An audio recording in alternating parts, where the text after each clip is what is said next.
যাচ্ছে। এখানেই সেই বেহুলা এবং লক্ষিন্দরের বাসর হয়েছিল।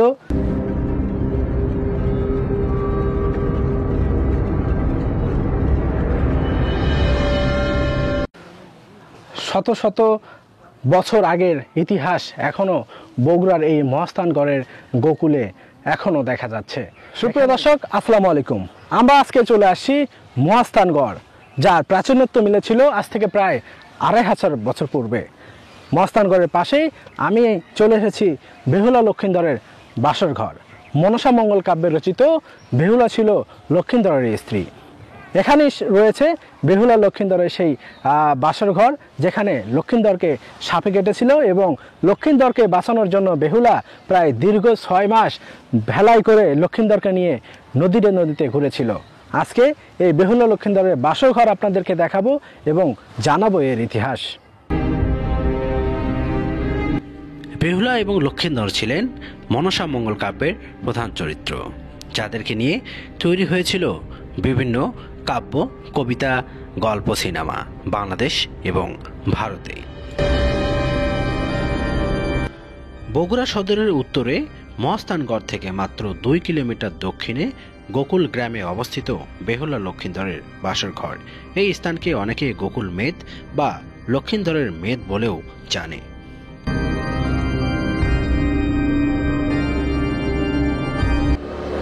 দর্শক, আমরা আজকে ছুটে চলেছি প্রাচীন বাংলার রাজধানী মহাস্থানগড়, যার ইতিহাস মিলেছিল আজ থেকে প্রায় ২৫০০ বছর পূর্বে। আমরা যাচ্ছি সেই মনসা মঙ্গল কাব্যে রচিত বেহুলা লক্ষিন্দরের বাসর ঘরে, যেখানে ছিল সেই বেহুলা লক্ষিন্দরের বাসর ঘর, যেখানে লক্ষিন্দরকে সাপে কেটেছিল। আজকে আমরা সেই জায়গায় ঘুরবো। এটা বগুড়া জেলার মহাস্থানগড়ের পাশেই গোকুল নামক স্থানে এই বেহুলার বাসর ঘর অবস্থিত। বেহুলার বাসর ঘর কোন দিকে? বেহুলার বাসর ঘর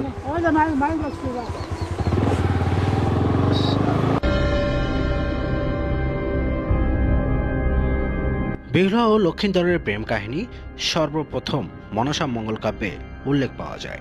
বেহুলা ও লক্ষিন্দরের ভালোবাসার গল্প গ্রাম বাংলার মানুষের মুখে মুখে প্রচলিত। বেহুলা ও লক্ষিন্দরের প্রেম গাথা অমর এক লোককাহিনী।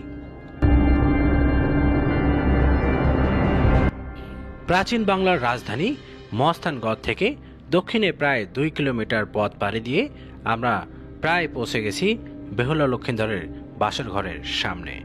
আমরা সেই বাসর ঘরের ভেতরে ঢুকবো এবং জানাবো তার ইতিহাস।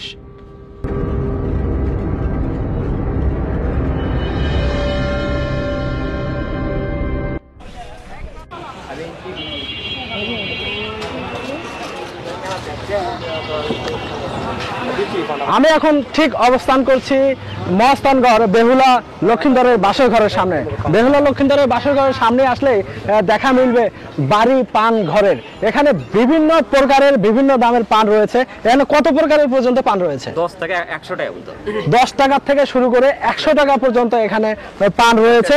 এখানে যারা মহাস্থানগড় বেহুলা লক্ষিন্দরের বাসর ঘরে যারা আসে, তারা এখানে বাড়ি পান যে দোকান রয়েছে, সেখানে একটা পান না খেলে তাদের নাকি মন ভরে না। আচ্ছা, আমি একটা পান খেয়ে দেখবো আসলে পানটা কেমন লাগে।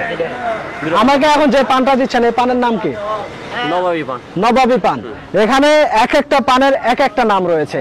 10 টাকা থেকে শুরু করে প্রায় 100 টাকা দামের পর্যন্ত পান এখানে রয়েছে এই বাড়ি মামার দোকানে। মানে পানটি আসলে বিশাল বড় পান। খেয়ে দেখি কেমন লাগে।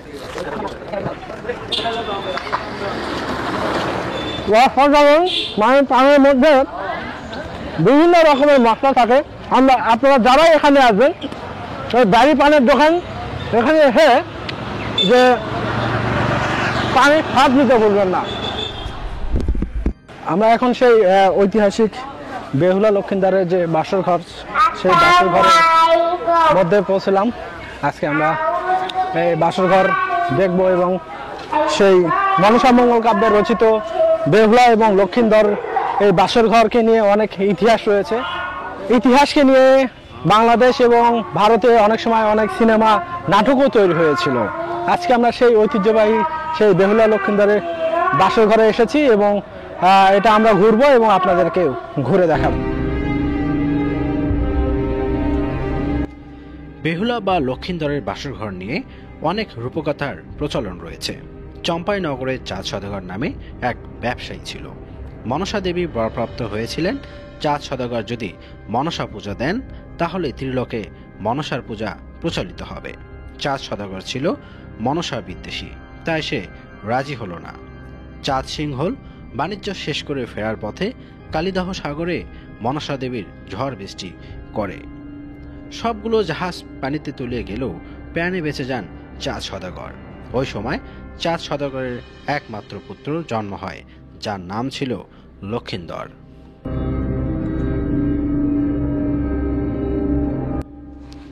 কিন্তু গণক ভবিষ্যৎবাণী করে বলেন বাসরঘরের লক্ষিন্দরকে সাপে কামড় দেবে। লক্ষিন্দর প্রাপ্তবয়স্ক হলে বেহুলার সাথে তার বিয়ে ঠিক করা হয়। তাদের জন্য তৈরি করা হয় লোহার বাসরঘর।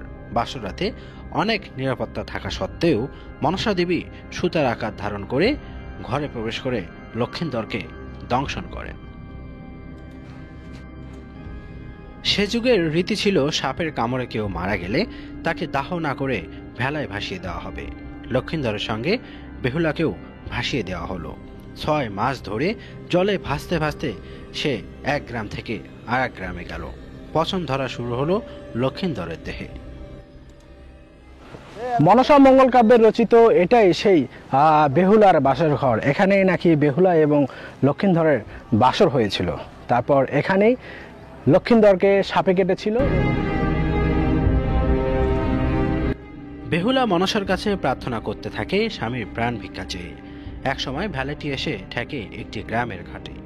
সে গ্রামে বাস করত মনসার পালক মাতা নিতা। নিতা ঘাটে বসে দেখতে লাগলো মনসার কাছে ভক্ত বেহুলার প্রার্থনা। তার মন ভরে গেল। অবশেষে নিতা অলৌকিক ক্ষমতা বলে বেহুলা ও মৃত লক্ষিন্দরের স্বর্গে উপস্থিতি করেন এবং জীবিত হয়ে ওঠে লক্ষিন্দর।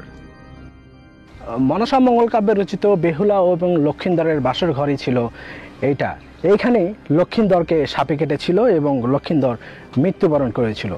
লক্ষিন্দরকে বাঁচানোর জন্য বেহুলা দিনের পর দিন, মাসের পর মাস তাকে নৌকায় ভেলায় করে লক্ষিন্দরকে নিয়ে নদীতে নদীতে ভেসেছে লক্ষিন্দরকে জীবিত করার জন্য।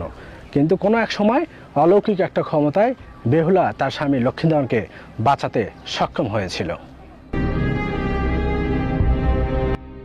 লক্ষিন্দর জীবিত হওয়ার পর বেহুলা দেখতে পেল মনসাকে। মনসা বলে উঠলেন, তুমি তোমার স্বামীকে ফিরে পাবে, তবে শর্ত হচ্ছে তোমার শ্বশুরকে আমার পূজারি করতে হবে। বেহুলা উত্তর দিল, আমি পারবো মা। সাথে সাথে চোখ মেলে তাকায় লক্ষিন্দর। নিতার সাহায্যে আবার মর্তে ফিরে এলো বেহুলা। তার শ্বশুরকে সব ঘটনা খুলে বলল। এরপর চাঁদ সওদাগরের পক্ষে মনসা পূজায় না বলা আর সম্ভব হলো না।